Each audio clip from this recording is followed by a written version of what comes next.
All right, guys, pictures up. Pictures up. Pictures up. Let's roll sound. Rolling. Rolling. Sound speeds. Camera speeds. 2. Asham. Take 2. Mark. Set. And action.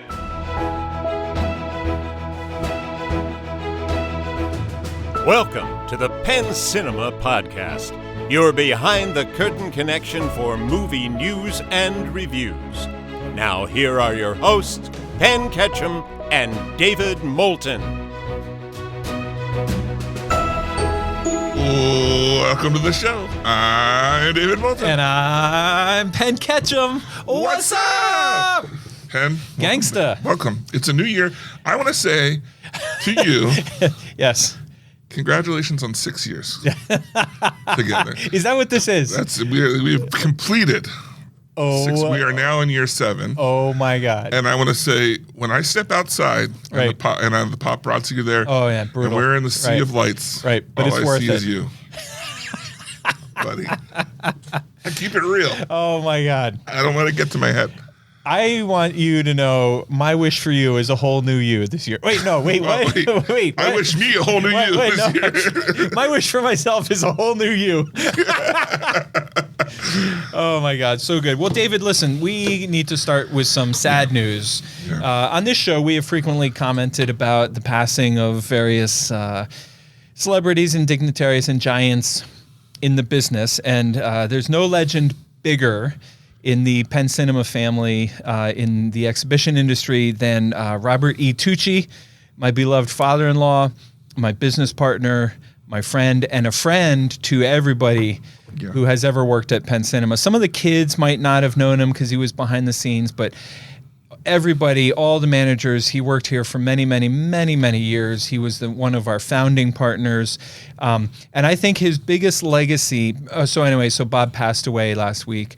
And I think his biggest legacy it's so hard to sort of try to touch on anything, but Bob set the tone for the cleanliness that is carried forward today. You know, he had a passion for keeping the theater clean.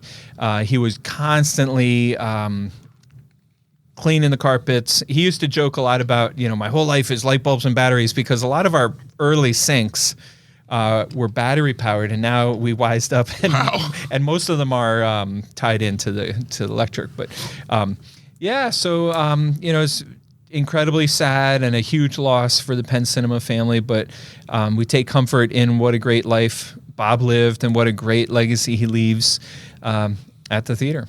Yeah, I want to say that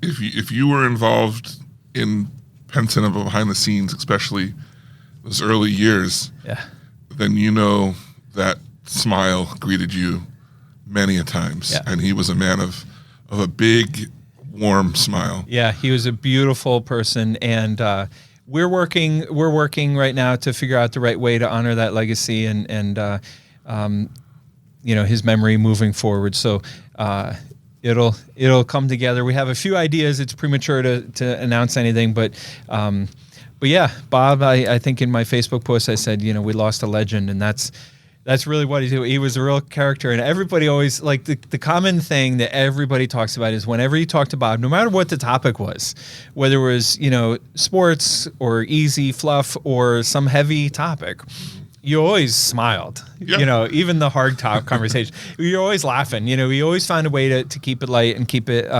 fun, and he's just a great guy. Condolences from all of us to the Tucci family, Ketchum family. Yeah. So, it's funny, and we'll move on to the news, but it's kind of funny. I wrote this in the show notes the same way I wrote in, like, all the other... Any other news? All the other guys that died in the last 6 years, Yeah, just rip. Rip Bob Tucci. So, But in other news, David, I will set this up, and then you can fill us in, since you are the resident Dune expert. Warner Brothers is now rumored to be developing Dune 4, which is no big deal. That's planned, that's knowledgeable, that's predictable, or at least not. This is news. This is new news. I thought the real news was the second half of this headline, which is Warner Brothers is rumored to be developing Dune 4 with or without Denis Villeneuve. So Dune 3 is what we've known. Okay. Dune 3. Oh, gotcha. Dune Messiah. Denis Villeneuve is doing Dune Messiah. Yeah. And Dune Messiah is it's a bridge. It's a Empire Strikes Back. like that kind of like it's a story. It doesn't have like a real beginning and there's some stuff happens, but it's not as like you can read the first one, you can read the third one, and maybe they could have just split the second one in between or just added it, so I'm happy to hear they're going into the third one or the third book. Fourth movie, third book, sorry. Okay. Yeah. So is this a fourth movie or is the announcement we're taking the third film and breaking it into two? No, this is saying that they're going to do book 3, movie 4. Yeah. Yeah. We don't like the Globes, the Golden Globes. Right. Did you hear the joke they made to Zendaya during the opening monologue? No. She goes, "Zendaya, you were amazing in Dune. I woke up for all of your scenes." I don't know. Are we more excited about Dune 3? Like, well, we all know how I feel about the ending, and I don't understand how Dune 3 makes sense with the ending that they changed in Dune 1. Gotcha. Which it just makes me I think that Dune 2 was a fabulous movie up until like the last 15, 20 minutes, where it totally went so far from what is Dune to me. Yeah. Even though Brian Herbert's been like, oh, it's right on point. It's so great. It's a great imagining, but it's just, it changes so much of what makes the story that I just don't understand how they're going to do Dune Messiah with the way that they left the characters. Yeah.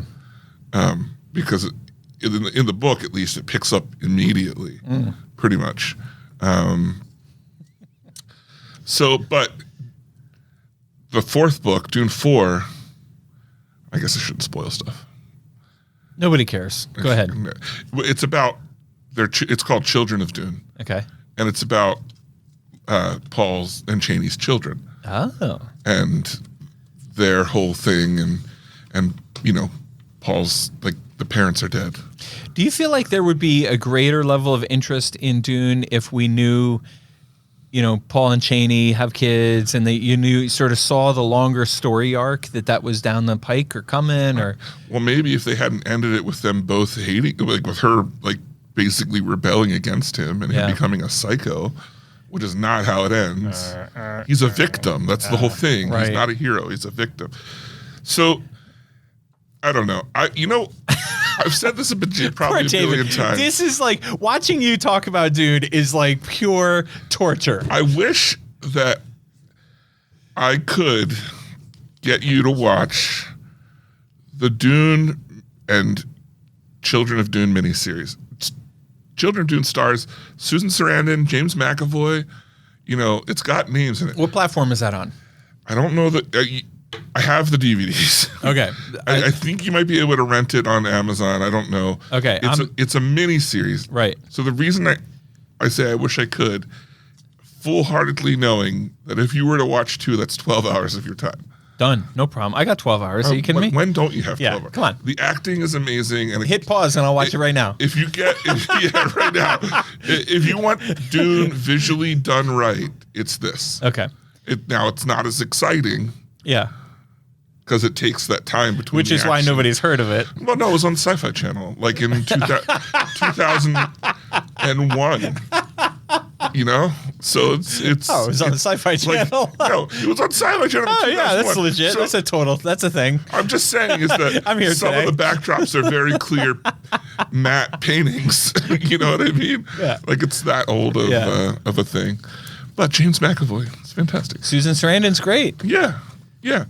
Anyway, and I loved her in that baseball movie with her boyfriend. What a movie about sports. And it has the girl who played the Borg Queen. She's another 80s action star lady. Okay. Yeah, I can't remember her name, but she's in it. I'm sure she's awesome. My commitment to you, young David, is non-existent. Is I'm gonna watch. I know that me wanting this is, and that if I handed you the DVD, no, the DVDs might be a problem for me because that's tricky. But I have enough investment in Dune via you Okay. that I'm going to do this. It would be a much faster consumption than the audiobook or the actual book. Yeah. And I would say you now know Dune. Okay, then that's easy. I will find where it's streaming and I'll Sold. send it to you. All right. Does Hans Zimmer do the soundtrack for the Dune miniseries? I wish.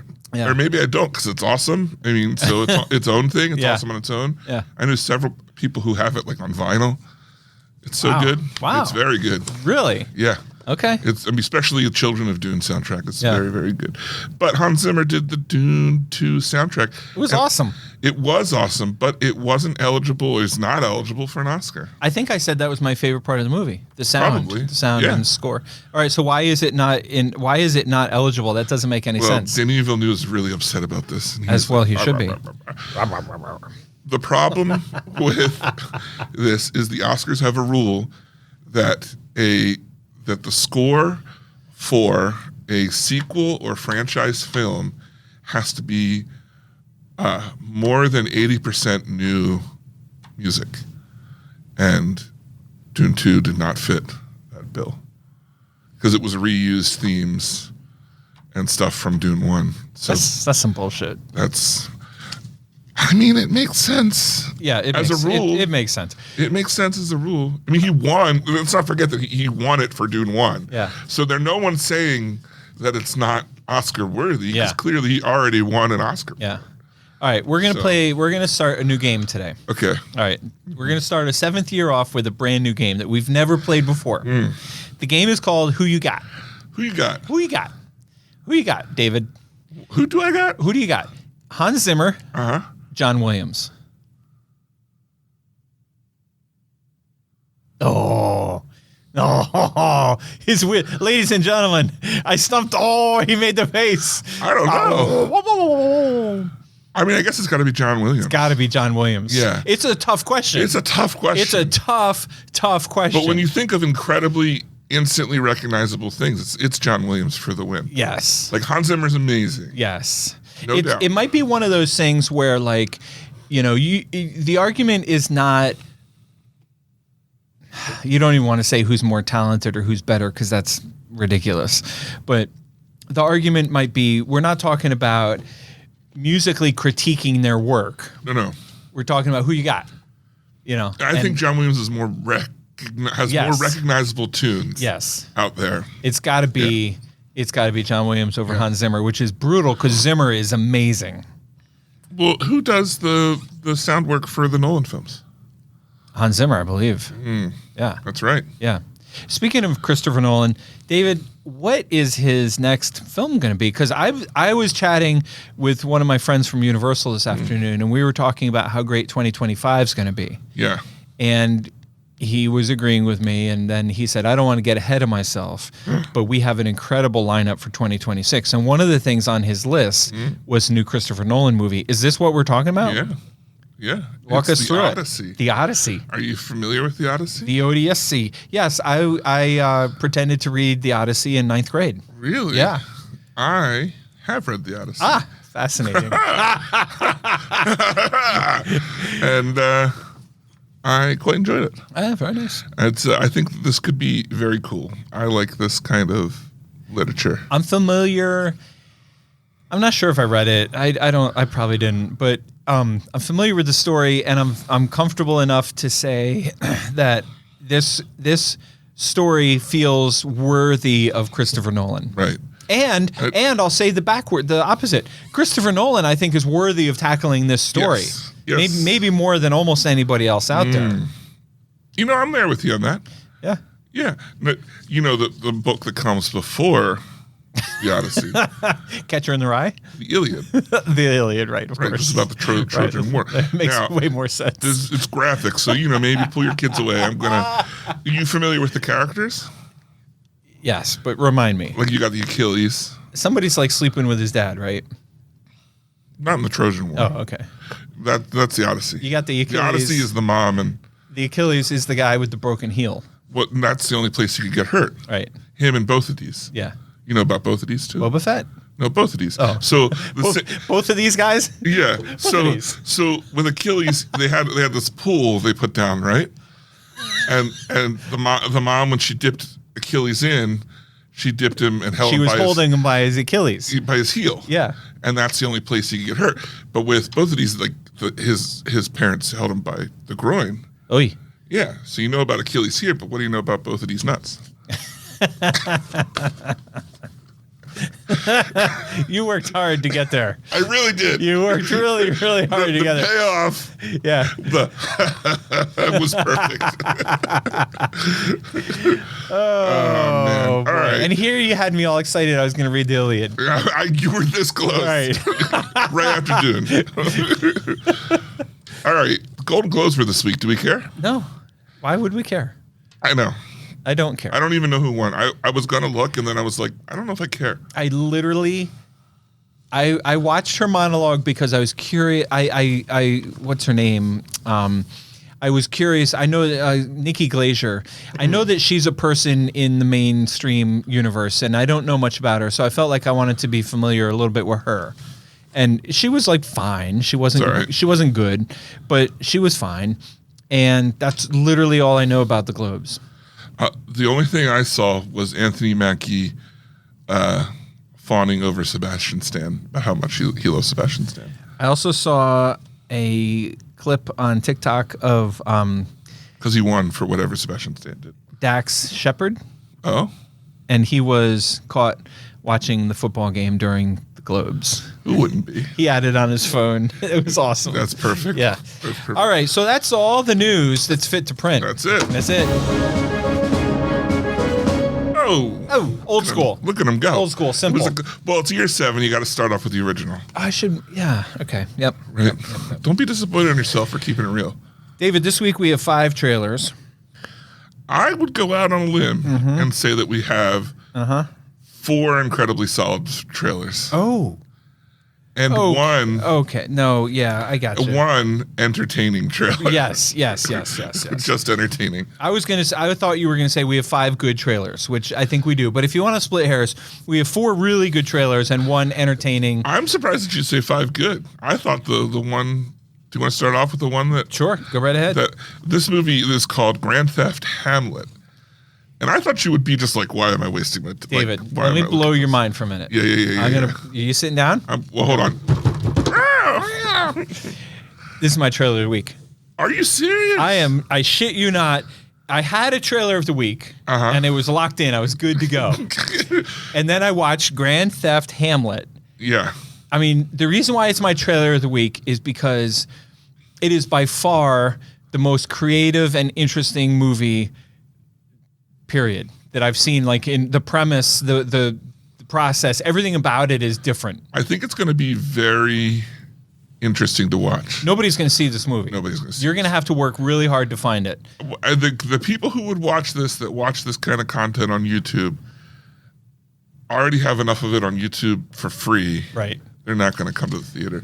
But this was an. What did you think of it? Am I alone? It was great. No, I thought it was good, but I had that very strong feeling of nobody's like. Yeah. I watched to the very end and I rewound to make sure that it said in small print only in theaters. Yeah. Before I put it on here. So Grand Theft Hamlet is a movie completely filmed within Grand Theft Auto Online, GTA 5 Online, and the premise is that a certain amount of people have decided they want to recreate Hamlet in Grand Theft Auto 5, and it's about them trying to first find the actors willing to be in their film, and then doing it without and throughout it. The funny part is you see they're not on a private server; they're on servers with like other people just messing them up and doing stupid stuff in the background. And how does that affect their movie making abilities?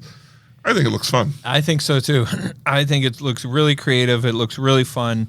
Yeah, I'm going to make an effort to try to find this movie and watch it. Nice. My concern, the other reason, while I was watching the trailer, I was thinking to myself, nobody's going to watch this in a movie theater. But my other concern, as I've often done when we've watched trailers, is Comes out like next week or something. Yeah. And this is literally the first time I ever heard of it. So Right. that tells me like, okay, I literally am in the business and I've never heard of this movie. It's probably not coming out. Right. Probably what I mean is probably not coming out to a lot of theaters. Right. All right. So next up, going to the top of the list, this is the one that I would call is this the one you were thinking of when you said entertaining, or do you think this The is Grand Theft Hamlet was entertaining. okay? Well, I think Flight Risk, starring Mark Wahlberg and Topher Grace, looks really good and really exciting, but it also has the potential to sort of just be another movie. Yeah. Exactly. I'm right there with you. Yeah.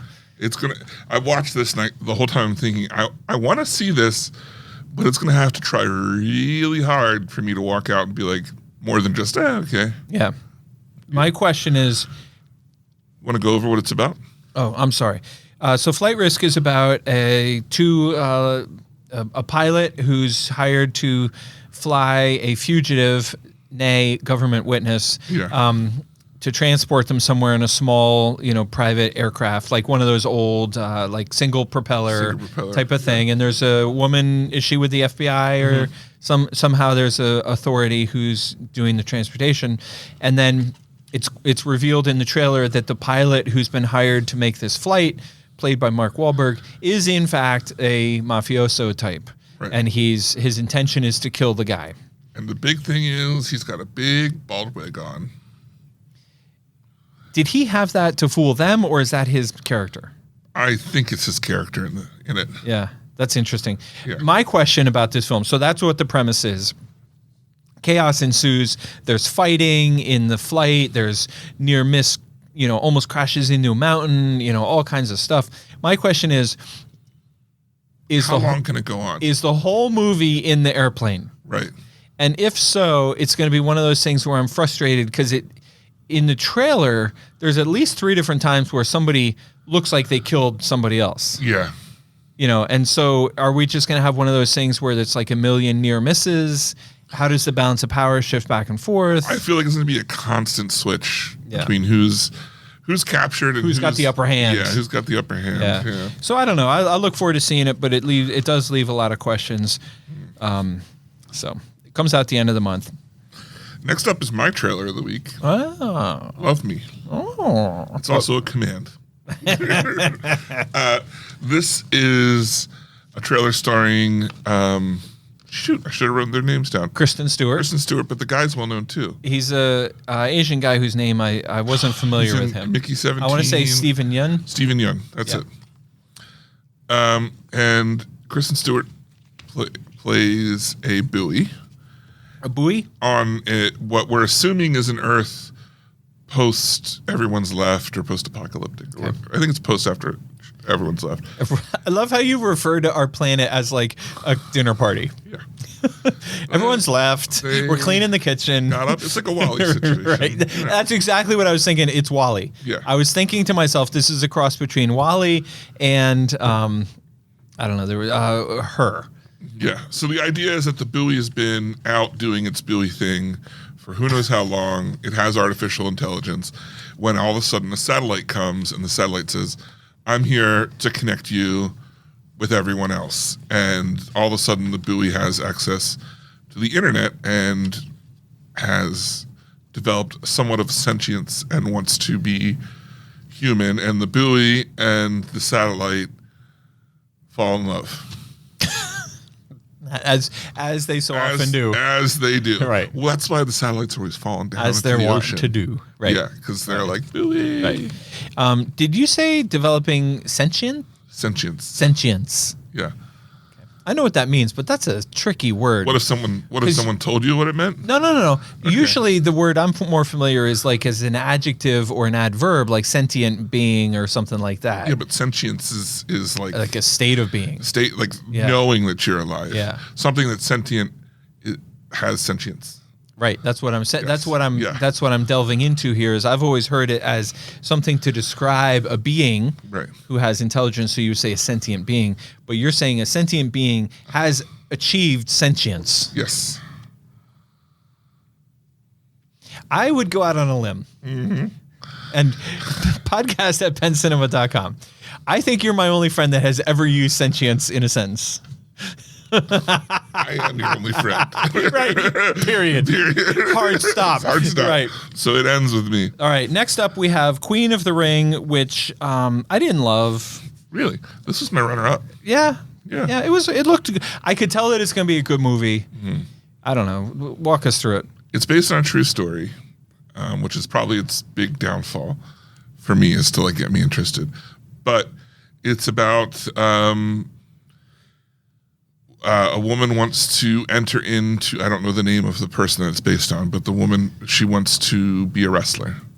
And she goes about like trying to show that she can wrestle and fighting for Like an entertainment wrestler. entertainment wrestling. Yeah. Yeah. And she's, and then it looks like it culminates in the formation of a female wrestling league. Yeah. Of some sort. Right. So, but it stars a lot of big female leads. Although I think I saw, it looks like Natalie. Portman? No. King Cole? Wow, all I can think of is Natasha Romanoff. The actress that plays Natasha Romanoff. I don't know. Black Widow. Oh. See? Well, the one Black Widow is Natalie Portman, but you're saying the other one. Natalie Portman's not a Black Widow. Oh, Scarlett Johansson. Scarlett Johansson. Gotcha. See? Gotcha. Looks like Scarlett Johansson's in it. Yeah.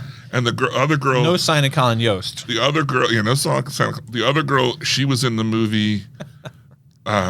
We reviewed the trailers of it. I don't know if it played here or not, where it was about the lesbians, where they were like strong men. Love Lies Bleeding. That's it. From A24, which did play here. Okay. Sorry, and earned dozens of dollars at the box office. See, it did so well. Yeah. I couldn't have compared. Right. Next up, we have a film. This was my trailer of the week until I watched Grand Theft Auto. It's pretty good, too. It's called Ex-Husbands, and the reason why it was my trailer week is because it just had me laughing. And I could tell this is not a special movie. This is not going to be up for the Oscars. This is not like breaking ground in the movie business, No. But it's not groundbreaking, so to speak. But it's funny and looks beautiful. Reminds me of Sideways. Yes. Yeah. It reminds me of Sideways. And should we tell the divorce joke? Sure. Well, why don't we just say the premise of Oh, the yeah. movie? Yeah. You walk us through the premise. Premise of the movie is a guy is getting divorced at, I'm going to say 50s? At least. Maybe. Well, how old is his dad? Oh, he's Yeah. in his 70s. Yeah. So his dad's also gotten divorced. Right. And then it looks like one of his sons is getting married, and the other one in the process is breaking up with a long-term girlfriend or wife. Right. We're not sure. Right. The movie's called Husbands. Ex-husbands. Ex-Husbands, sorry. And the biggest thing is that the dad's like, I'm going to go do my own thing, but accidentally plans his I'm going to go do my own thing trip at the same time and at the same place as his son's Right. bachelor party. In all the gin joints in all the world. Yeah. Yeah. You had to walk into mine. Right. So, but there's a joke. There's a joke that gets repeated, and it's obviously like a little bit of a vehicle for some of the plot. Yeah.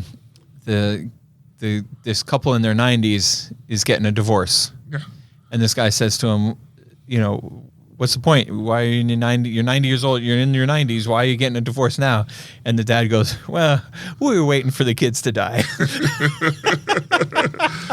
I thought that was such a you joke. Like I could see you telling that at the table. Yeah, big time. Yeah. All right, so I mean that movie shows real heart. Yeah. And I think it looks like fun, and I'm looking forward to seeing it. Yeah. So Love Me and Grand Theft Hamlet are the trailers of the week, and that brings us to our next section.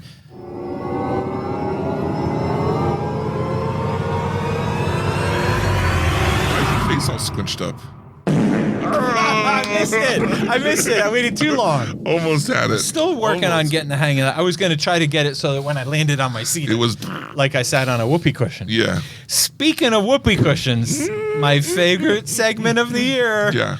I can't believe you don't have any. Well, I saw you removed the thingamajigger I put in there, so you didn't see it, right? I did not. Okay, it's fine. We talked about the thingamajigger was we had made mention a couple weeks ago about watching Nosferatu, which I have not yet seen. Have you seen it yet? I did. Yeah. Was it awesome? I thoroughly enjoyed it. Yeah. It's not scary. Good. So But it's one of the, so just a quick overview, what I thought, it's very, very well done. It takes the story in a turn that makes it interesting enough that like you don't necessarily know what's going to happen, even if you're familiar with, not just for those who may not be familiar, Nosferatu is a silent film, not the current one, but it was a silent film that was a copyright infringement on Bram Stoker's Dracula. As a result, it was sued out of theaters, but then years later, someone had a reel of it and re-released it for people post, I guess, statute of limitations. Yeah. And that's why people know of Nosferatu. But it's pretty much the same story as Dracula, just slightly different. There were a lot of things I liked about it. Like, he doesn't just make vampires like the normal story. He also bites you on your heart and not your neck, which is cool. But it feels like an older movie. Yeah. And it's both its pacing and the way the story is told in a good way. I'm really backed up. I want to see Nosferatu. I want to see A Complete Unknown. Yeah. I want to see Mufasa, even though it's not getting great. It's getting, people are saying it's fun, but it's not like as awesome as I built it up in my head. And if you listen to this podcast, you might have heard someone poo all over it. Yeah. I don't know who that was. Well, here's the thing. I think I missed a lot of it because it was so interrupted. Oh, that's true. I want to. I meant someone because I meant both of us. But I also want to see Wicked again. Oh, yeah. In its 7th week, by the way, Wicked is the #1 movie still. Wow. Yeah. I saw it's doing amazing. Yeah. Sonic's doing good, too. Sonic, yep. Yeah, we got a lot of winners. Speaking of things doing good, do you want to start with the actual money dollars for Penn Cinema doers? Right. So I'm just going to read. Best of. These are the top 10 movies for 2024. Everywhere or here? In Lidditz. In Lidditz. And this is not our top 10 list. This is just what did the most business. Okay. Number 1. You want to start at 1? No, let me say this. Okay. Our top 3 movies are within 10 grand of each other. Wow. Which is interesting because frequently we have a number 1 movie and then it's like a drop off a cliff to number 2. So number 1, 2, and 3 were Deadpool, Inside Out, Deadpool and Wolverine, Inside Out 2, and Wicked. And what's interesting is Wicked will easily be the number 1 movie of the year by the time we're done. Like, in other words, it's still making money in 2025. Yeah, but does that count? Sure. Yeah, As last year's money? Well, no, I'm just saying like titles. Like it will have made. It will surpass last year's records. It will. Okay. It will have made more money It will have made more money than Deadpool or Inside Out by the time it's done. Gotcha. So it was cut off on December 31st. And then just for the fun of it, number 4, Dune Part 2. Wow. Pretty good drop, but not terrible. Yeah. But I would not have put Dune in that spot. I wouldn't have thought it would. Yeah. Number 5, Moana, which is still Moana 2, which is still making money. Despicable. Let's see. Moana 2 is not going to catch Dune, so Dune stays in number 4. Moana 2 is number 5. Despicable Me number 6. I would have thought that had been a little higher. Did huge business, if I remember. Yeah, but I think when you think about like the huge business for that day versus huge business for the last couple weeks, and also different. Despicable Me got it was competing with Inside Out 2. Wait, so Sonic wasn't up at the top? No. Twisters. Wow. Number 7. Beetlejuice number 8. Number 9 is going to blow your mind. Okay. Best Christmas Pageant Ever. Really? Yeah. Best Christmas Pageant Ever, which is still playing at Penn Cinema, was the number 9 title. Best Christmas Pageant Ever beat the number 10 title, which is called It Ends With Us. Oh, and by the way, Best Christmas Pageant Ever. Oh no, never mind. I was going to say it's going to end up passing Beetlejuice, but it won't. But yeah, number 10 was It Ends With Us, which we both liked. Yeah. But here's a fun fact. Best Christmas Pageant Ever beat Gladiator, beat The Wild Robot, beat Godzilla by Kong, beat Kung Fu Panda 4, and Sonic the Hedgehog 3 is currently sitting in number 17 position and will likely only rise to number 15 by the end of it. Wow. That's like the biggest movie in the nation right now. Yeah. That's and it's crazy. Number 17. Here. Mufasa is number 19. How many movies played Stand by. total? 342. Wow. Now that does include some classics. So I tried to sort out, weed those out, but I wasn't able to figure out how to run the report to exclude, Right. so to speak, classics. But just now while we're talking, I realized how I could have done that. But I think it's safe to say that we probably played 100 different classics. So 242 movies would be, Wow. basically. And that's what I frequently tell people. Like, it's incredible. You hear on the show, we talk about a forgettable movie. Uh-huh. And that's why. There's 242 movies. If I'm pressed, I probably could have named 10 movies from 2024. That means there were 232 other movies that we forgot. It's funny. It's great to know that, but it puts into perspective so much. I know that you get this much, much more than I do. But for the listeners and you. But for me, people are like, well, you see everything, David, because of the podcast. I'm like, no, I see a movie every week for the show. Right. But I'm not there like every day Right. seeing everything that comes out. Right. I mean, there are stints where I try and see like more. Sure. But for the most part, it's just what we have to see. Yeah. Yeah, I bet you're watching 60 or 70 movies a year, if that. Yeah, probably. Yeah. I A would little say. bit more than once a week. Right. Which is probably where I fall as well. But just for the fun of looking back on it, some other titles that were, big talking points throughout the year. Wonka, Quiet Place, Boys in the Boat, Alien. Boys in the Boat was a holdover from last Christmas, so it doesn't count. I didn't think that was this year. Alien Romulus. So was Wonka. Yeah. Oh, was it? Yeah, it came out in December. Remember the Fall Guy? The Fall Guy, they pulled offline right while it was still making a ton of money. That annoyed the hell out of me.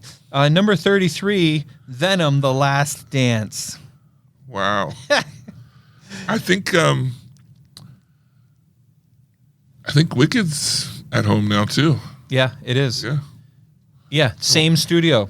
Yeah. Pulled the rug out from under a movie that was still doing business. There was something else that was supposed to be big over the holiday that went out. Red one. Gladiator also went to home really fast. Yeah. All right. Are you ready to talk about our top? I- What do you want to do first? The bottom 5 or the top 10? Let's start with the bottom 5. Just, All right. I don't know. What do you think? I think bottom 5 is good. Yeah, okay. All right. Number 5. Now, can I just, I need to already break the rules. Oh, jeez. I have a number 6. Oh, my goodness. I'm not willing to put this on my bottom 5. Right. But you want to know, we want people to know you did not like it. No, I loved it What? Then why is it on your bottom 5? because it was so disappointing in the world. Joker, Folie à Deux, No. number 6, 6th worst movie of the year. See, this is supposed to be our opinions on the movie and not just how they perform. We just did how they perform. Oh, okay. All right. What do you got for number 5? So I will withdraw. I hope your list was done and not based off of just how they did. No, Right? no. No. I have feelings and emotions attached to Okay. all 15 of my titles. So you're sentient. I am sentience. I have achieved sentience. That's right. Yeah. Yeah, I am a sentient being, Number 5. fully equipped. Fully. I got more sentience than you could handle. That is 100%. After 6 years, I can say that is 100% true. Number 5 for me is The Lord of the Rings: The War of the Rohirrim. What a snooze fest, disappointing movie for me. Brutal. Yeah. My number 5, you're gonna hate because I didn't even see it. Again, how's this fair? Craven. I mean, I'll everything give it about to this you. movie was bad and wrong. The advertising, the story, everything about it. Yet it was better than Venom. Yet it was better than Venom. Yeah. Wow. Now here's the thing: how many of the movies on your bottom 5 have you seen? That's the only one that I didn't actually watch. Okay. Yeah. All right. So that was your number 4. That was my number 5. Okay. Oh, that was your 5. Yeah. Okay.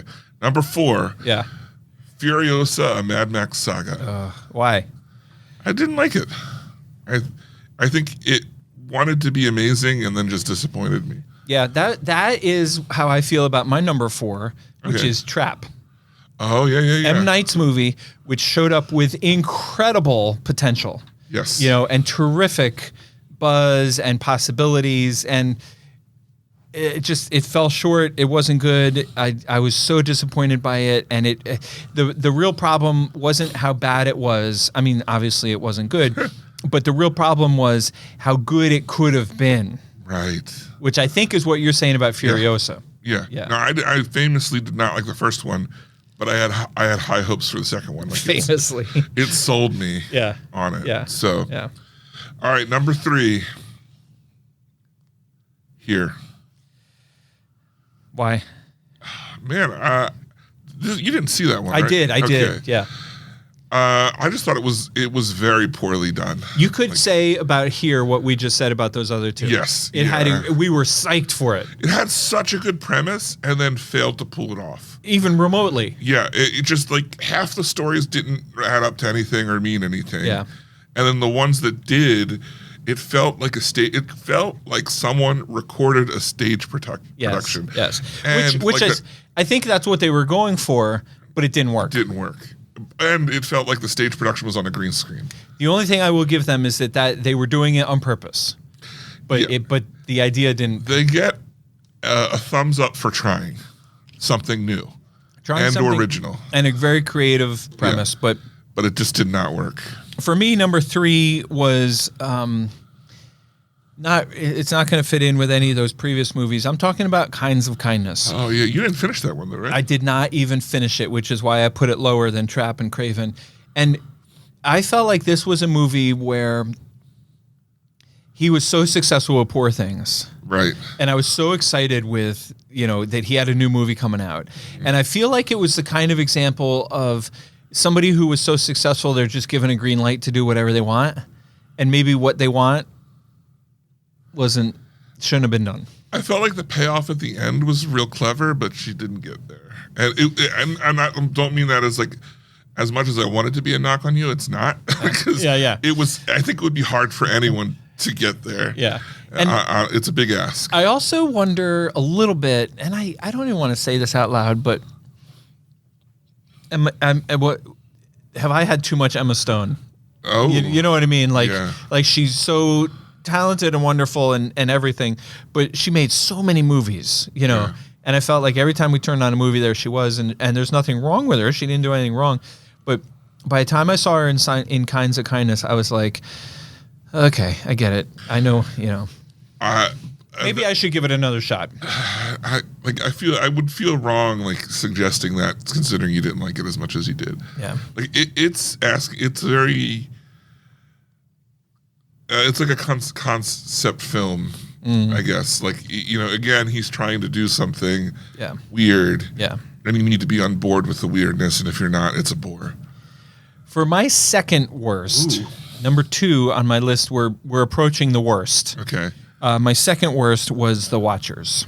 Oh yeah, I didn't see that one. This was a scary movie with an amazing premise, and it was all good until the end when the wheels came off, and it just was like. I was delighted to find it was based on a book, so I could go find out what the ending was. Oh, did you read the book? No, Yeah. But the synopsis was out there to read. Yeah, it was, and I know you hate this, but this one fits in with our review of Trap and Furiosa, where one of the reasons why it's on my worst is because it had such great potential and it was just not well done. It's almost like the Shyamalams aren't able to do it. You know what I'm going to do? I'm going to switch those. I'm going to say The Watchers should be number 4, and Trap should really be number 2, because Trap was just. You were really looking forward to Trap. Trap was so bad. Yeah. Yeah. All right. My number 2. Yeah. Joker Filet Dieu. Oh, David. Yeah. Yeah. My number 2. It was just insulting to watch, I thought. It was one of those movies where I didn't like the first movie, and already I felt insulted. Like the movie was made to insult me. And then they're like, no, it was made to insult the people who liked the first movie, is what the director says. And I'm like, well, then why do I care? Why? I think it just felt like it wasted my time and my mental capacity. Why, David? Why? Yeah, Also, I the hear singing you. was horrible. I do remember clearly. Now, this was like, I already told you how I felt about the movie, but Yeah. I do remember, if you had to ask me what's David's, worst movie of the year, I would have put this one somewhere up there. I remember that you were like, not only didn't like the movie, but also you were like a little jerk that you had to spend 2.5 hours. I was really like Yeah. every time they started singing, I audibly groaned. And it was such a shame because you literally have Lady Gaga. Right, you could have done good. She's so freaking talented. Yeah, but no. No. Here's my number one, and I did peek at your list. Oh, is it on my list of favorites? No, Oh, okay. I want to say that we both have chosen the same number one. Oh, I'm so glad to hear that. And that is Madam Web. That makes me so happy that we're on the same page. Yeah, the worst movie of the year. The only movie we agree on is the worst movie of the year, Madam Madam Web. Web. Brutal. Similarly to Joker, it was insulting to watch.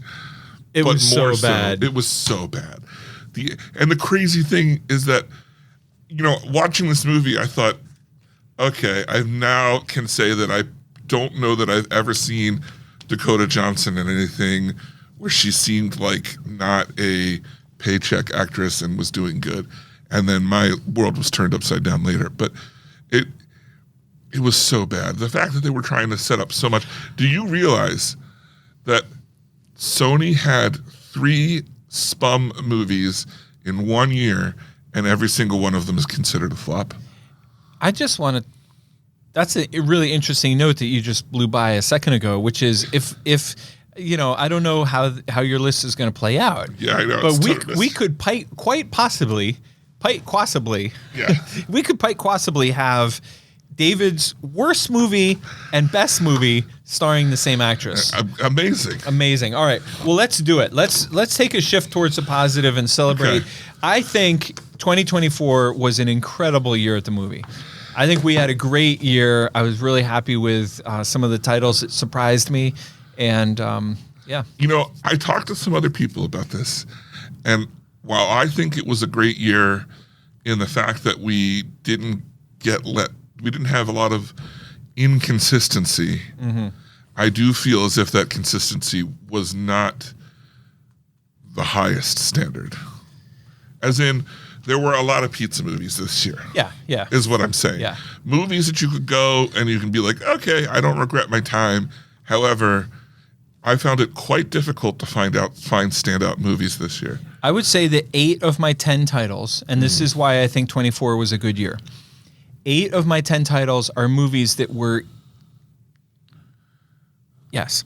8 out of my 10 titles were movies that were 100% not on my radar going into the year. In other words, Okay. they were like surprises, and regardless of how much business they did or didn't do, they were not movies that in 2023, like in 2023, you and I were excited for Deadpool, and we were excited for Inside Out. Well, okay, if you're going to say that, I'll say that 7 of mine, I don't know that I knew about last year, or if I knew about, cared about last year. That's what I'm saying. Yeah. Yeah. So in that aspect, yeah. Like, Okay. that's a good year. I'm not saying it was a bad year for movies. I just didn't think it was like, it's not like Endgame year. And I'm not talking about what they made. I'm just talking about like when you think of the year, you're like, these movies stand out as like, when someone asked me for my top 5, I had to say, I knew what my number 1 was, I knew what my number 2 was, and I was like, I need to see a list of movies that came out. All right, so for our top movies, are we going to start at the top and work towards our best movie of the year? Yes, start at 10. Okay, so my number 11 is a tie. But I don't know why I ever give you limitations. my number 11 is a tie, so really it's 12 titles in my top 10 list. It's a tie between Twisters and Migration, because neither of those movies, all 10 of the top 10 are better than those movies, but what I remember and what I want to comment on with Twisters and Migration is that I walked out of those movies feeling like, this is why I love going to the movies. It's entertaining, it's uplifting, it's inspiring, it's good storytelling. It's fun, Interesting, because I wanted to walk out of the movies at Twister. Yeah, I loved Twisters and I loved Migration because I felt like they were both simple movies that, that's why I love movies. Twister was fighting for my bottom 5. I know. All right, top 10. Number 10 for me is Cillian Murphy starring in Small Things Like These, which is that little movie that came out in November. Yeah, I didn't watch that one, yeah. Where he played it took place during the First World War, but that was just the backdrop to the movie, and it was a story about him rescuing some girls who were being abused by a local nunnery. But that synopsis of the plot does nothing to reveal what an incredibly well made and powerful and subtle movies this was. This was an incredible movie called Small Things Like These, starring Cillian Murphy. It's funny to think of like when that trailer came out, I was hyped for the trailer and you were really not. Right. And I was like, and then when it came out, I was like, well, maybe it's not going to be that good. Penn didn't seem to think it would be good. So, and then you saw it and loved it, and I didn't see it. Here's a little shout out. We have one of our best, like the Hall of Fame of Penn Cinema customers, of which you're a coat-wearing member. The Penn Cinema Hall of Fame for customers, one of the members is a young lady named Rita, who's young in spirit, shall we say. I love Rita to pieces. And her granddaughter went to school with, I forget if it was Marley or Kayla, but anyway, I saw her in the lobby one day in November, and we were chatting, talking about movies. She grabbed my arm with both hands, and she said, Small Things Like These is the best movie I've seen in years. Wow. Yeah. Wow. Yeah. So that's why I went and watched it, because I was like, well, I didn't really like the trailer. I thought it was going to be like weepy, and it was. It was a heavy, heavy movie. But anyway, what do you got for so shout out to Rita, one of our favorites. One of the best. What do you got for number 10? Nosferatu. Oh. Yeah. Now, David, are there any... I'll let you talk about Nosferatu, but are there any movies on your list we forgot to talk? Like, I'm gonna just say at the at the get-go. Onset. Get there. Almost. And he lands. I have not seen, while we're sitting here talking about our top 10 list for 2024, I've not seen Nosferatu and I've not seen A Complete Unknown. Okay. And I know you said you haven't seen A Complete Unknown either. So for anyone who's listening who wants to argue with why one of those should be on my list, I haven't seen them yet. Right. So tell me about Nosferatu, why it's so good. I just thought it was really well done. I think we talked about it earlier. It was just a very well-made movie. And though it does drag at times, it did enough stuff different that it kept me interested and curious as to how things were going to turn out, how things were happening. It's not scary, but it has this eerie gothic feel to it that I thought was great. Some of the imagery to it is I don't want to say that it's going to actually be iconic, but it feels like maybe in a different era it would have been iconic. Does it have the similar vibe to like House of Wax, like that old horror movie from the 60s? Maybe it is. Vincent Price, I believe. Yeah, but so I think that a lot of times Dracula and vampire stuff is coated in a brown hue. Yeah. This is a very black hue, like almost black and white at times. And I think that is what they do with shadows. Like there's a scene in the trailer that's amazing in the movie as well, where the girl's walking towards the window and he's not there, but he's there in like psychic abilities. So when the curtain blows there and the light's coming through the curtain, you see his shadow in the curtain, but he's physically not there. That kind of stuff. I can't wait to see this. This sounds amazing. What do you got for number 9? It Ends With Us. Ah, great movie. Yeah. That was on my top 10 list. Yeah. It didn't survive the cut, but it got bumped out. It was there. And it didn't even make your top 12. No, it didn't. Although I could argue putting it in there with Twisters and Migration, because I do remember walking out of it with a big smile and thinking like that's a great movie. Yeah. I agree with you. It's a shame that it's surrounded by such other things that's going on. My number 9 was Wicked Little Letters, starring Olivia Colman. I did not see that one either. This was a fun movie. I watched it and loved it, and then Amy and I watched it again, and it held up just as great at This is home. the second one where I was super hyped for the trailer and didn't see. Yeah. Well, you're more a trailer guy.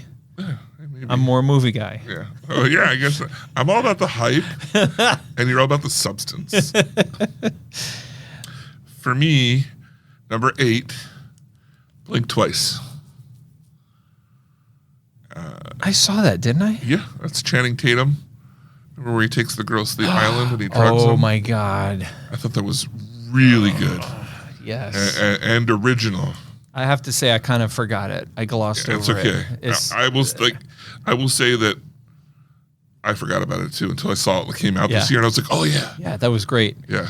My number 8 was the most random title on my list. Oh, I don't know if you saw it or not. This was a documentary that came out in IMAX only called The Blue Angels. no, but I know. Yeah, It was so fun. It was fascinating.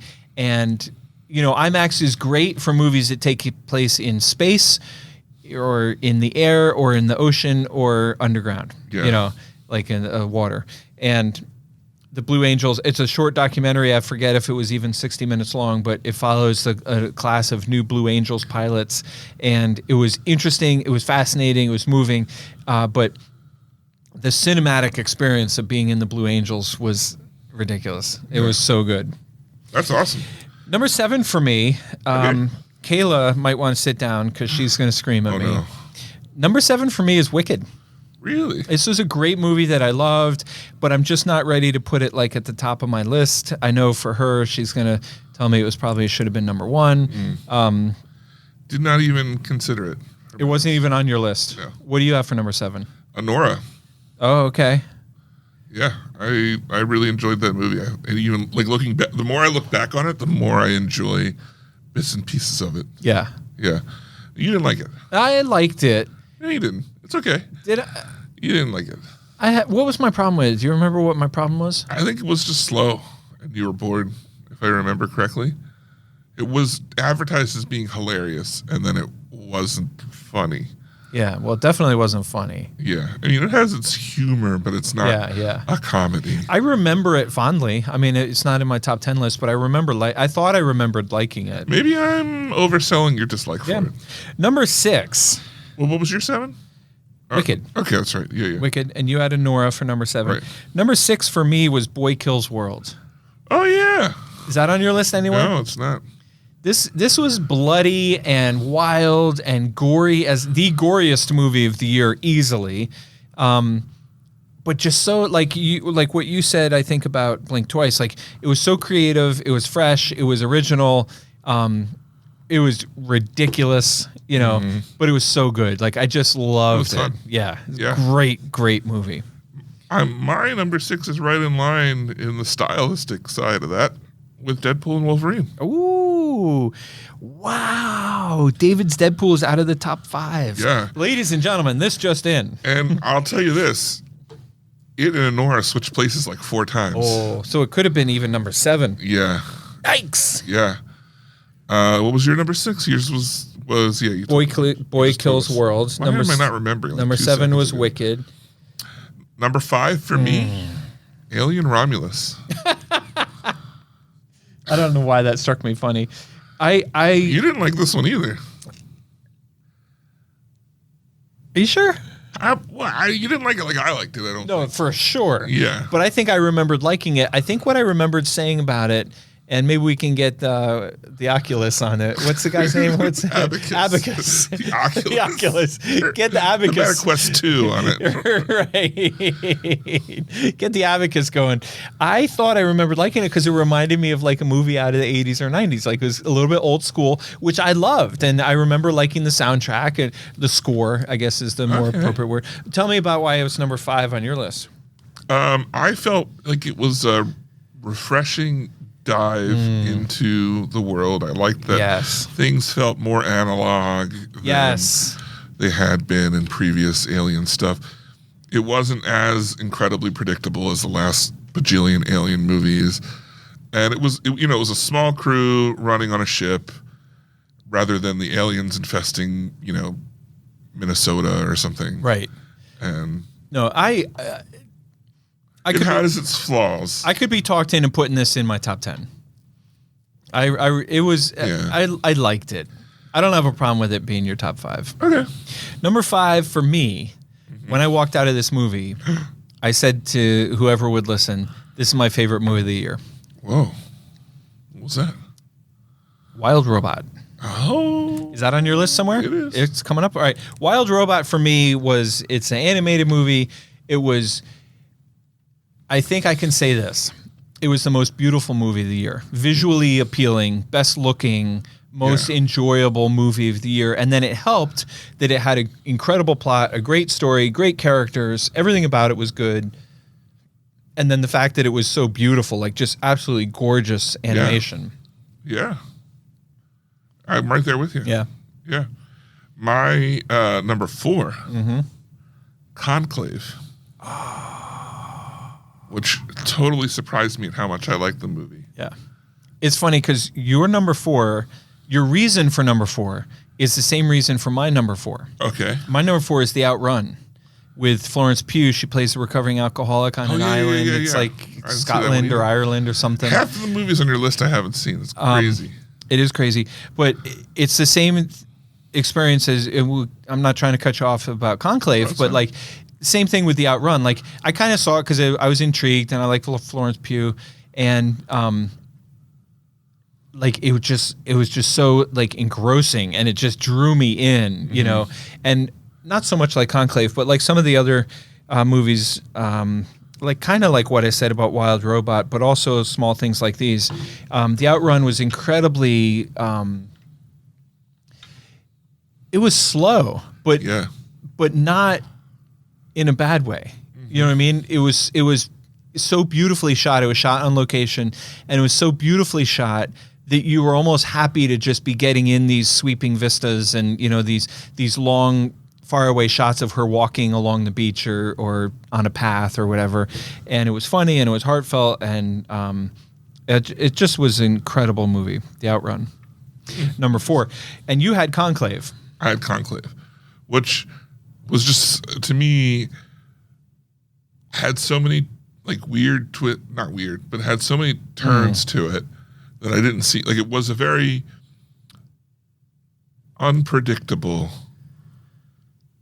mystery movie. Yeah. In that I was interested the whole time. Not that any of the unpredictable things are like, I want to say incredibly groundbreaking, but I just didn't know what was next.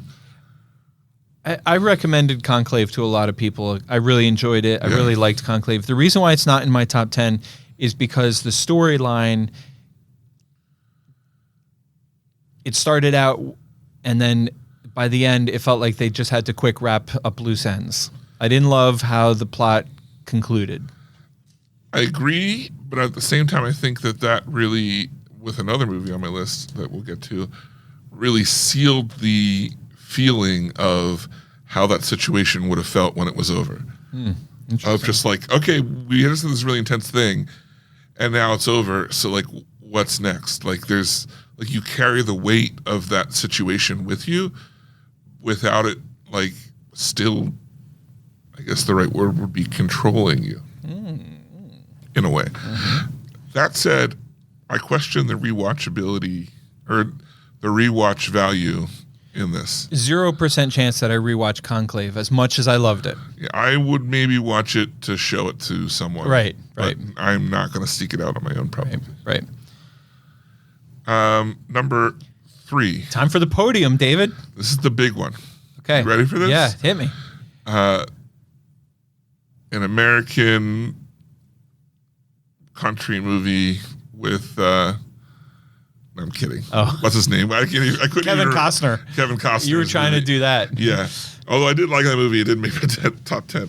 No, it's The Ministry of Ungentlemanly Warfare. Really? Yeah. That was another one that you just keep a smile on your face. Yes. Through it. It's not like blow you away. It's just good time, smooth ride. I could take the Blue Angels or Boy Kills World out and put Probably I could take Boy Kills World out and put Ministry of Ungentlemanly Warfare on my list. I thought about it and considered it. I'm just agreeing with you that it was so fun and so wonderful and such a great movie, you know, and fun. That's the key word that I think of is fun. Yeah. Yeah. Now, what's your Number 3 for me, Young Woman in the Sea, starring young Daisy Ridley, and her portrayal of the first woman who ever swam across the English Channel. Now, this one I didn't see and also wasn't super interested in. Yeah. However, all the other ones I didn't see that you saw were movies that I was like into. Yeah, this movie was just stunning. You know, I could have switched. I could have put Outrun as number 3 and Young Woman in the Sea as number 4, but you know, 6 of one, half a dozen of the other. Young Woman in the Sea, starring Daisy Ridley, is just unbelievable. It was such a fun, exciting. You know, it was an exciting story because, you know, she fails a couple times and, you know, and I mean, you're a little bit screwed because you know that she does it. You knew that before the movie started, but just the way the movie was put together and her action or her acting and also the people around her were incredible actors. One thing I will say about this movie is it was especially wonderful to see in a movie theater. You know, on a big dark screen, you know, the scenes where she's deep in the ocean, you know, out there, many miles from either coast, was amazing to see in the theater. And I would say that about every single movie on my list is better in the big screen than at home, either for the exciting action, like for Blue Angels, you know, and the thrill of being transported to a different place, or for the subtle beauty of the films, like Small Things, Wicked Little Letters, The Outrun. Interesting. All right, so our podium so far, we have number 3, David has Ungentlemanly Warfare. I have Young Woman in the Sea. David, what was your second top movie of the year? Wild Robot. Wild Robot. Yeah. Did I spend 2/3 of this movie crying? Yes. We'll never know. I mean, maybe. I mean, no. Yeah. But yes. Exactly. Exactly. Did I spend? Yeah. No, yes. I thought it was beautiful. I thought it was so well done. So good. I thought it was entertaining for kids and adults. So good. It's great. I've got the little soda topper at my job on my desk, just sitting there. I guess they're making more because it's based on books. And I'm here for it. Yeah. Like, I could be here for it to never have any more and be fine, but it's also the type of it's also an odd place for a kid's movie where I'm like, yeah, I'm totally down for another one. Yeah. Yeah. My number 2, we've already talked about, was Deadpool and Wolverine. And the reason why this was my number 2 was because we've used the word a few times on other movies. This movie was so fun. Like, it was so freaking fun. The action was great. The story was good enough, whatever, you know, but like the chemistry between Hugh Jackman and what's his face is just one of a kind. And the comedy, everything about it, like, you just laughed. And I loved the fact that every single person who saw this movie thought it was funny and loved it. An interesting thing about this movie, because I did love it, but I recently rewatched it in December. Oh, how did it hold up? For the first time. Fine. Okay. However, I think this movie would have been my number 3 had I not rewatched it. Oh. And in the rewatching of it, I was like, I mean, it was good. Yeah. Is it as great as I remember it? I don't think so. I think it's just very solid. That's interesting. And so it greatly fell down my list as a result. Now, as we head to our top movie of the year. Mine's going to be a mystery. No, it's not. David. Wait, what? David and I have. Let's review some of the stats. We're going to have different movies for our number 1 title. Yeah. David's number 1 title is not even in my top 12. Crazy. My number what if 1. we gave you a top 15? And by 15, I mean 17. David's number 1 movie. I'm sorry. My number 1 movie is not in David's top 10. And if I'm counting correctly, we only have 2 movies that overlap. Oddly enough, we only have 2 movies that overlap. And I would go out to say that a part of that might be that I think I've only seen like 3 of the movies on your list. try to keep up. Maybe if these indie movies had better showtime slots, it wasn't so awkward to get here to see them. Yeah, it's No, true. just It's kidding. true. We got the 7 a.m. I'm a fan of the 7 a.m. Yeah. showtime. Well, you are also already here. Right, and that's the 7 a.m. is poorly publicized. yeah. It's frequently unadvertised. All right, you want to go first? Well, I mean, since mine's no mystery, it's Daddy-O. And I stand by that a quadrillion %. I think, just like I said with the other movie, the end of this just left me so emotionally flabbergasted and relatable. And it's just like when you connect with someone on such a deep level, and then, but it's not like you're not connecting with them on any other level, the other outside of this specific moment in your time. You're not like trying to date them or sleep with them, or you're not related to them. Like, you're literally walking away, and whether or not they're in your life ever again, or if they are, that you ever reach this level of connection, is completely unknown. And just how hard it is to pull away from that, and how heavy it feels. Like, even though this thing you just had was incredibly net positive, the feeling you have after it is stumblingly down. And that was the feeling, that it just like is so incredibly relatable. And I know you feel that way about pizza too. So I have nothing. I have no problem with your putting this as your top movie of the year. I also saw this movie only because of you, and also loved it. And I think the fact that you put it on your number one movie, and it's not even in my top 10 list, although I know it's in a lot of people's. We're going to review some top 10 lists that came in from listeners' news and notes. A lot of people did have this in their top 10. I know at least a couple other people who said it was their favorite movie of the year. But I think it illustrates how different movies connect differently with different people. You know what I mean? Like, Yeah. it's no. I think this movie connected with you in a way that it just didn't strike the chord with me. Right. Not that I didn't. I mean, it's an incredible movie. It's an incredible movie. Sean Penn and Dakota Johnson. The entire movie almost is in a taxi. yeah, You know, the whole movie's in a taxi. well, it's except real for- time. except for the last scene. Yeah, okay. Well, But then they're outside of the taxi. There's still a taxi in the shot. standing next to the taxi. Yeah, they're standing next to the It taxi. really is. Right. Other than you see some people in the background, it really is two actors the entire time. Yeah, it's an incredible movie, and that's I appreciate how much you're a fan of it, because I saw it, because you recommended it. I think we need to talk about how much influence I have over you, and maybe it's just not healthy. My number one movie of the year, which I stand by, what was your measure? Quadrillion %. Well, I stand by mine, trillion Oh, %. whoa, there's Yeah. a word. Yeah, whatever 5 is, whatever Latin for 5, cinque cente. Yeah. Cinco cente trillion %. I stand by Inside Out 2, which was easily the best movie of the year. Also my favorite movie of the year. I rarely remember seeing a movie as smart as Inside Out 2. Another movie I didn't see. I'd never seen the first one either. This was a movie that was fun, entertaining, funny, fast, etc.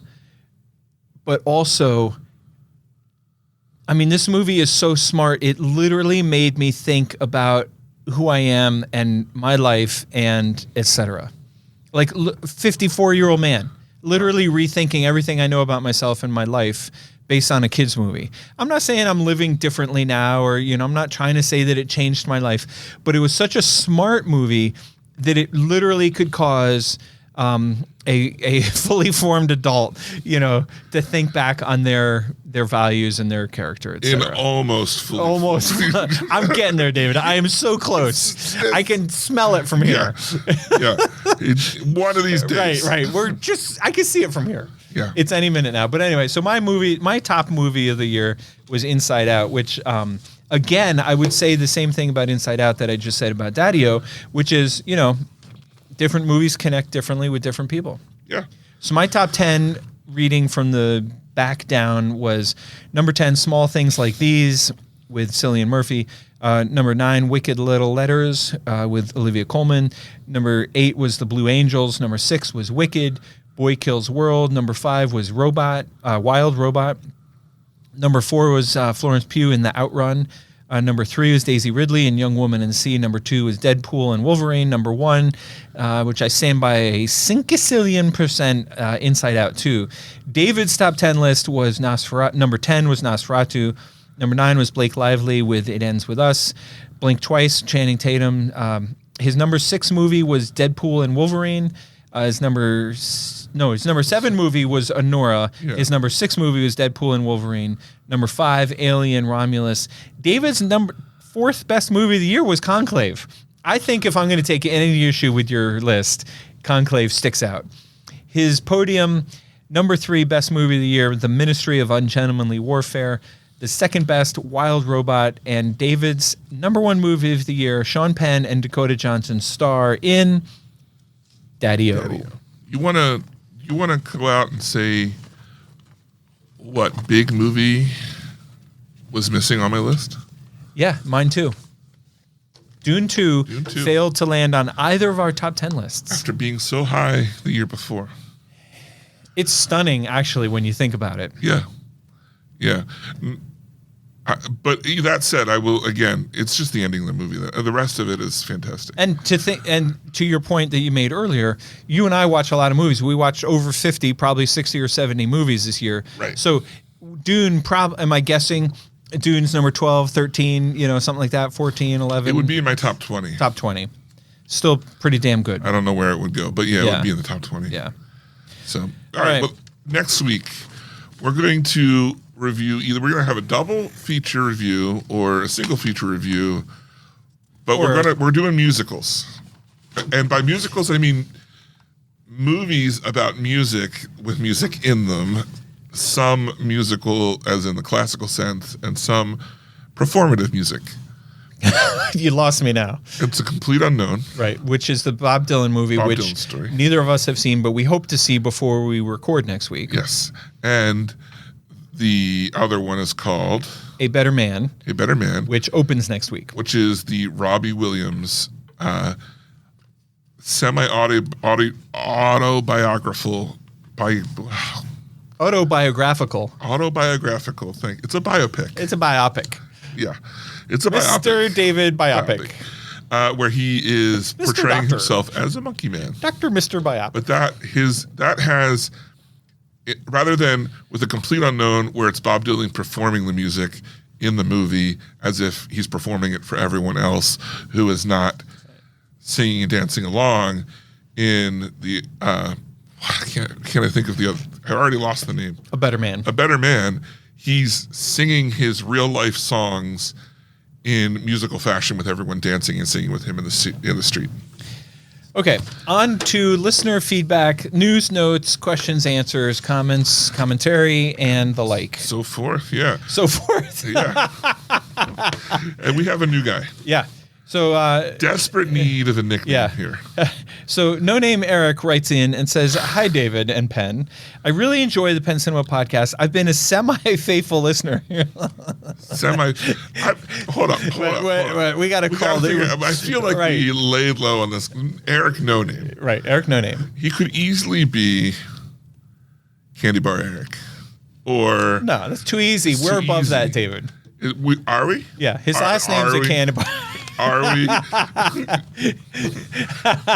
about we just Sweet Tooth Eric? How about we call him No Name Candy Bar? No Name Candy Bar. No Name Indistinct Candy Bar. No Name Candy Bar writes in and says, "Hi, David and Penn. I really enjoy the Penn Cinema podcast. I've been a semi-faithful listener." This is what I want to talk about. Yeah. I took some wedding vows. So I know what it means to be fully faithful. Yeah. In every sense of the Yeah. word. I'm not crystal clear on semi-faithful. Well, see, what he means is he's got a big truck. Right. And when he's in that he big listens truck, to it while he's driving. he's right. listening to Gotcha. it. So Yeah. that's perfect. He's Yeah. semi-faithful. Big Chug Eric writes in, says he's semi-Eric writes in. That's it. Semi-Eric. Semi-Eric writes in and says, I really enjoy the Penn Cinema podcast. I've been a semi-faithful listener for a semi-year now, but this is my first time semi-emailing. On the latest semi-episode, you asked listeners for their semi-top 10 movies of the semi-year, and I'd like to share my semi-list. By the way, I saw each of these movies, including Wolf's, in a theater. In a theater. That's really interesting because Wolf's didn't play here. Right? Wolf's didn't. That's fine. I mean, not everybody. Not everybody makes it. Well, he might be out of the area. No, I'm saying, and even if he's in the area, that's fine. Yeah. We love all of our listeners, no matter where they see the movies. The reason why I said it was interesting is because Wolf's.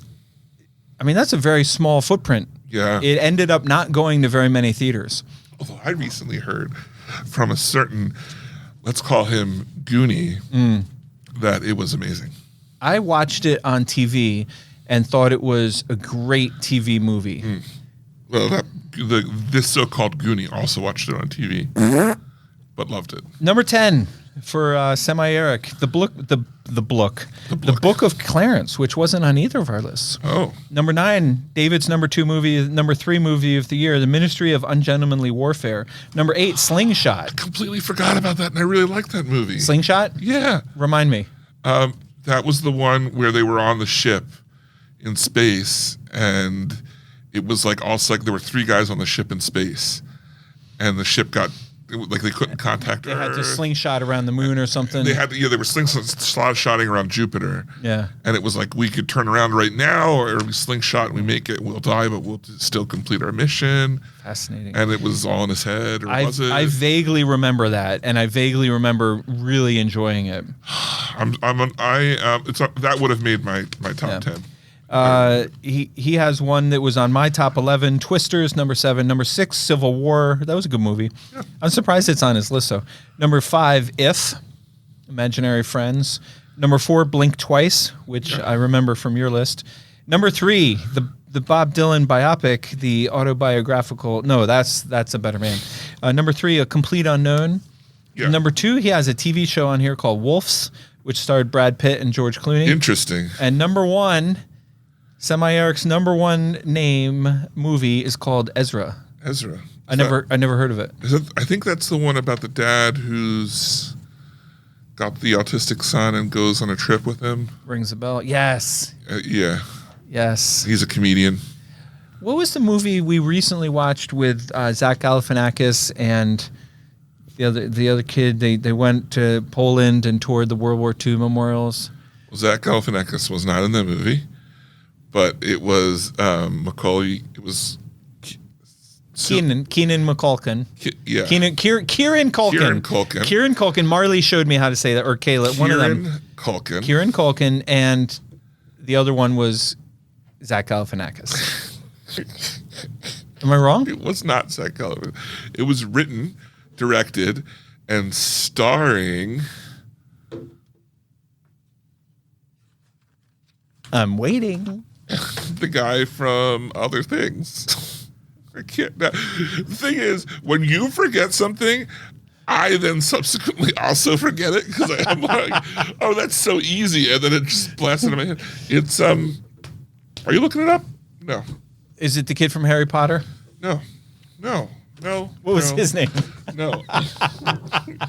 How can I look up who's the star was of a movie? I can't remember the name of the movie. Well, we start with what we know. Kieran. Good luck spelling that. Well, it came up pretty easy. Thank you, Semi-Eric. We'll work on your nickname. We'll get you taken care of next week. He also goes on to say, a few movies I wanted to see but haven't had the chance yet. My Old Ass, which I believe was Aubrey Plaza and almost made my bottom list. Love Lies Bleeding, Late Night with the Devil, Abigail, Tuesday, Kinds of Kindness, The Wild Robot, Juror Number 2. Oh, that looked good, but that was a TV show, I believe. Nickel Boys. And he says he looked forward to hearing what other people have on their list. Nick Landis playing already has his top 5. His number 5 is Anora. Number 4 is David's third-ranked Conclave. His number 3, Nick Landis playing already, has Dune Part 2 as his number 3. Wow. Number 2 is a movie that I am now super excited to see, and I'm impressed, although not surprised, that Nick already saw this movie, The Brutalist. Okay. The movie was called A Real Pain, A Real Pain. and the writer, director, and lead Zach is Galifianakis. Jesse Eisenberg. Jesse Eisenberg. Those are all things that I knew off the top of my head right. and did not need to Right. look up while I You were wasn't just- paying attention. You were just to whatever waiting you to were announce saying. those. Nick Landis playing already says, Happy New Year. Here's my top 5 from 2024. Honora, Conclave, Dune, Part 2. And then I was just saying number 2, The Brutalist. Right. Which I am now fully on board, excited to see. Owen told me this afternoon that he Really? had also seen The Brutalist. Yeah, I had thought it was out already. The Brutalist will be 2 things for Penn Cinema. The Brutalist will be the longest movie we've ever played. Wow. And it will be the first ever movie we've played with an intermission. Wow. Yeah. Unless you count like the old Monty Python. One of the old Monty Pythons had a little funny intermission, but I think it was like just a joke. But this Brutalist has a legit intermission in it from what I hear. Huh. Can't wait. Tickets are on sale now, by the way. And his number 1 movie of the year, shocker, The Challengers with Zendaya. Really? Yeah. You didn't see that, did you? I did. I okay. enjoyed it. I watched I it didn't on see TV. Nick goes on to say, what? That little jab? I was just going to be like, little wait dig a minute. right there. How many of these movies that I didn't see did you watch at home? No, none of them. My Okay, my on top your 10 top list, 10, yeah. my top 10 list, none of them. Okay. They were all theatrical. All right. Yeah. All right. Nick goes on to say, I haven't seen Queer, A Complete Unknown, The Wild Robot, or Flow yet, and they all seem like they could be contenders for a place on the list, including, here's a fun fact. Wow. He's right That's up there. crazy. He's right He's there right with us. in our league. Including re-releases, he saw 72 films in theaters this year. 45 of them were at Penn Cinema. Thanks for being a part of my 2024. And Nick, David and I were talking this morning at the staff meeting. We wanted to make sure we put on the agenda to thank you for not only being a fully faithful listener. Yeah. See what I did there? Yeah. Not a semi. No, he's He a doesn't have fully to be in the faithful. truck. He'll listen He listens all over the place. all over the place. Yeah. Yeah. Thank you for being a faithful listener, and we do really appreciate. I always look forward to hearing from you when you write in. Goonies Jason, you want to run I'll through do this Goonies one? Jason, yeah. He sent us his top 10. He was like, I'm not going to send you a bunch of praise. I'm just going to send you my top 10 list. Figure it out. He's a man of few words. Yeah. Starting at number 10, One Life. Do you know this movie? Is that the Bob Marley movie? No, that's One Love. That's one. One Life was that one that we poo-pooed because they brought him back to it was like they brought the old man back to a classroom where he had like changed lives, and you and I watched the trailer and commented on it and we were like, poo-pooed this the looks hell out of stupid. it. And he was probably like, it looks amazing. Yeah. So, all right. Number 9, Kingdom of the Planet of the Apes, which didn't hit any of our lists. Right. Boy Kills World, The Young Woman and the Sea, 2 that were on your list. Daddy-O, which is on mine. And how you got to see Daddy-O because of me, a large reason that I pushed myself to go see Daddy-O was because of Goonies Jason. Yeah. Then Dune Part 2. And number 4 was The Wild Robot. Here's where it gets interesting. Mm-hmm. Number 3, Transformers 1. For a while there, that was his movie of the year. Yeah. Then Gladiator 2. And number 1 is the 4:30 movie. What's that movie? I forget exactly details about it, but it has to do with I think it was like a love letter to the movies about some guy that always went to a matinee at 4:30. Oh, okay. It might have been the guy from Clerks. Okay. What's his face? Kevin Smith. It might have been a Kevin Smith movie, I think. Interesting. Huh. I Well, there you go. I poo-pooed it. That's Goonies Jason's top 10. Read them and weep, as they say. If you are inspired by the show and want to write in your top 10, we are still accepting. We will still accept. We are still accepting write-ins. We can also, if you've already seen all your movies from 2025 and you want to tell us your top 10 from 2025, by all means, write us in. Please do. We all know you were busy Right. eating and lounging and everything at home over the holidays. So now's the time to get yourself in gear. It's no longer a semi. No, it's fully. It's full on. Yeah, it's full on. Listener time. We have one last letter. Can I read it? You please. I'm glad you're doing this because I don't have the vocal strength to do it like Yeah. you can. Now, If you remember, dear friends and listeners, At our live show. at our live show, Yeah. What time did we do the live show at? it was like noon, high noon. Was it? Would you even have yes, said? I would have. Yes. Thank God. Thank God you have that.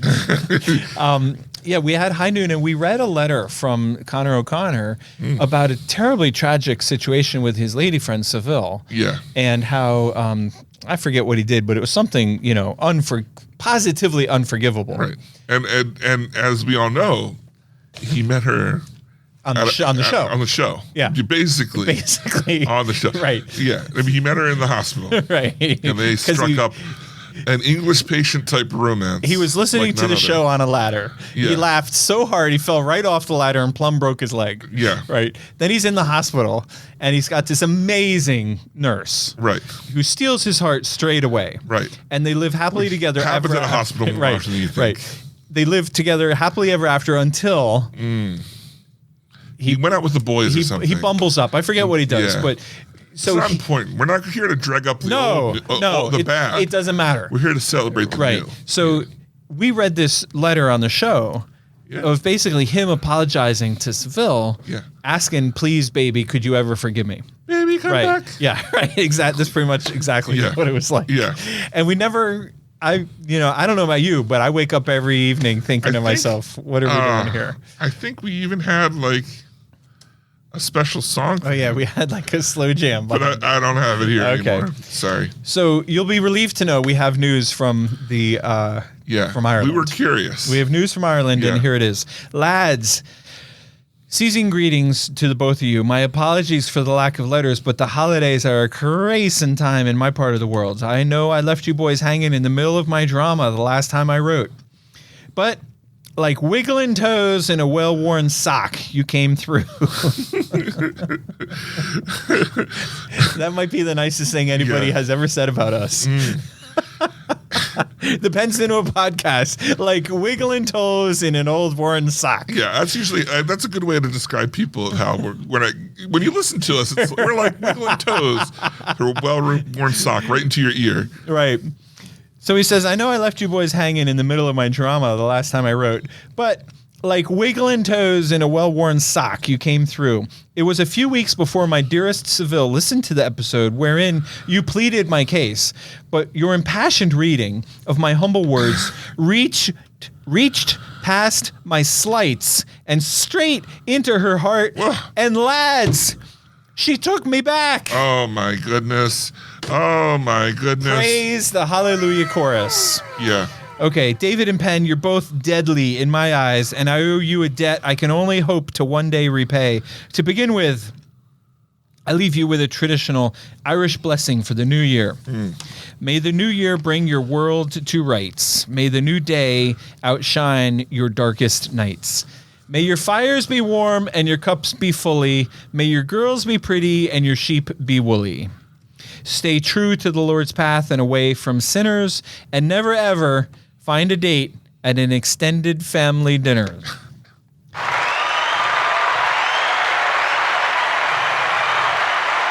He goes on to write, I probably shouldn't have had that last drink before I wrote this. Sincerely, Connor O'Connor. Connor O'Connor, thank you, thank you, thank you.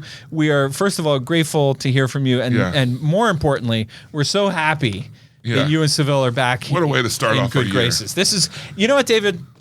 I think year 7 is going to be our best year yet. Right. I think Connor has set us on a positive tone. We are going to start off this year on a high note, and boy, it's going to be a great year. I don't want to put any pressure on anything because anything can happen in life. Well, right? sure, yeah.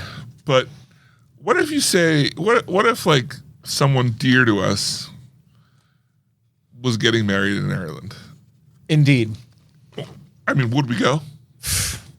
If say we got an invite to a wedding in Ireland who knows? No, right. If of all the people who we know, Yeah.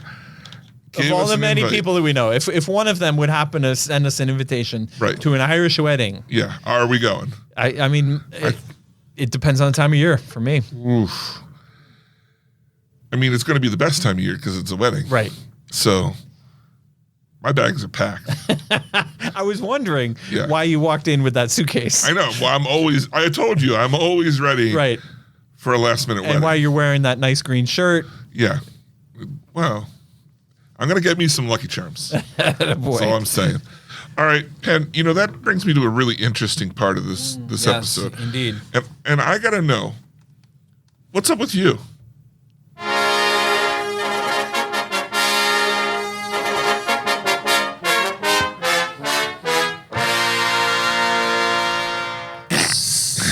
Subtle Yeah, is what I was going for. Did you see how I was just doing the? I was like, oh, Yeah. he's just laying it down. I nice thought and I easy. thought there was another move though. To be honest, I was going to bring him in to the prayer hands, Yeah. Whoa. but I didn't. I thought there was more. I'm out of practice. Next time. Here's what I've been doing. I've been busy with family stuff, but we had a great New Year's Eve. We had an incredible Christmas, and then recently Amy and I watched Aloha, starring Emma Stone, Bradley Cooper, and Rachel McAdams, which was like okay. Another Emma Stone movie. Right, that's what I'm saying. And then we also rewatched Good Will Hunting, which I just can't get enough of that. I mean, what can Robin Williams not do? You can't handle the truth. No, that's Jack Nicholson. What? I know what you mean. David, what have you been up to? You know, Penn, let me tell you what I've been up What to. have you been reading, writing, watching? I've been really enjoying The Skeleton Crew, which I think when it's over, you should give it a good... Yeah, this is the Good Star go. Wars thing on Disney. That's like Goonies, yeah? Yeah. And I described it to Goonies Jason. I said, it's like Goonies without the annoying yelling. So I like it. I also finished season 2 and then rewatched the entire series of Arcane.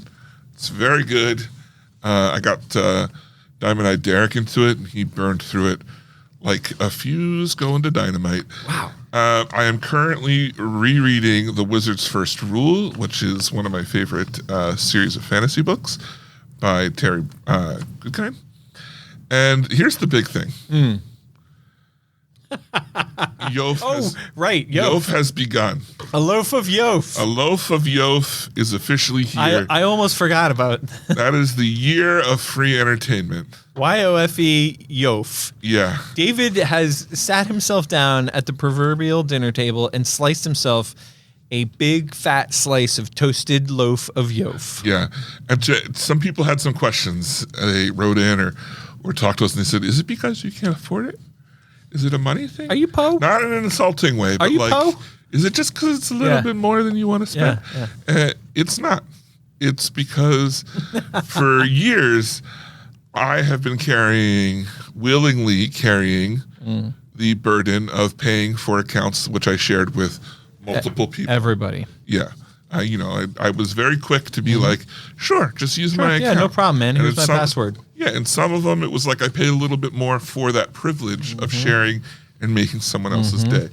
And I decided I don't utilize all of these enough to warrant having them all at once. So just to go over for those tuning in for the first time, my rules are, once they run out, because I have a few that they started to run out, but I Right. have like 2 weeks before they're all Yeah. gone. I'm not paying, not that I won't watch, but I will not be the person paying for streaming service. Now, the caveats are is I have Amazon Prime because it comes with Prime, so Right. it's already a thing. And if there is a new Star Trek series, I can subscribe to Paramount Plus during Oh my God. Star Trek's release, but not any longer and not before. So those are the two things. So currently I have access through my loving mother to Hulu and Disney Plus. You're like the alcoholic who's like, I'm only going to drink beer. I'm just saying. I'm only going to get so overloaded that nobody will know. I can't wait. I applaud you for this. You're trying to get a grip on your shit. Yeah. It was one of those things where it was like the moment I went to log into Netflix and it said no, I was like, I shit. didn't watch season 2 of Skeleton Oh, my Crew God. and this and that. And I'm like, oh man, what if I just mutter one more month? No. And then I said, no, we're done. You got to have some discipline. Yeah, Good for you. I did it. And look forward to the ongoing reports of the Yof. This, what you do and what you read, Oh, yeah. gonna get a lot smaller. No, I think it's just going to have a lot more reading. Yeah, and probably more video games to take the place. Yeah. Because that was the other thing. I was like, I've got this real big backlog of things that I bought over the years to play And I don't, because I just sit down and I watch TV. Right. Like So, everybody else in the world. David, are you excited for the NFL playoffs? Dude, I don't know if you know how excited I am. Oh my God. I can see it written all over you. When you came walking in here wearing that Bills jersey, I was like, all right, I see it. Game Yeah. on. Buffalo Bills, one of my Yeah. favorite players. Right. He's wild. Yeah. Yeah. That's true. Right. Yeah. I will say of all the teams playing, Yeah. my favorite one is the one that you were telling me about earlier. Right. And I really think they're going to go for it. Yeah, I do too. Yeah. Terrific. So, all right. Well, that's it. Next week, we'll be back with a music-filled review. Yeah. If you want to be a part of the show, the best way to do that, email us, podcast@pencinema.com. But look, if you want to, support the show, how do you do that? What's the number one way of doing that? The number one way, David, is to tell a friend. Right. If But say you don't have a if friend. or well, Tell us. I guess what we can do is we can invite the listeners to join us in the work that we started a couple weeks ago. Oh, yeah, that's true. There's going to be, I guess this is a good enough time as any to announce the feature film that's being done about the show. Right. And we have it all done. We got the cast, the crew, everything, Yeah. but what we need help naming it. So the movie about the Penn Cinema podcast, what's the title of the movie? We just, we crashed up against it a million times. We just can't agree on what the actual title Right now, should one be. of the big ones is PCP and Everyday Addiction. Yeah, right. PCP, semi-faithful. Semi-faithful to the end. Yeah. So you want people how They should be writing into our, it's a new year, it's a new us. We got a new email address. It's podcast at pencinema.com. And you write us in with what you think the movie title should be for the movie of the story of the Penn Cinema podcast. Boom. I love it. Yeah, it's going to be autobiographical. It's going to be auto. Semi. All right. Well, once again for the Penn Cinema podcast, I'm David Moulton. I'm Penn Ketchum. Take care and party on. Thanks for joining us this episode. Our hosts would love to hear from you.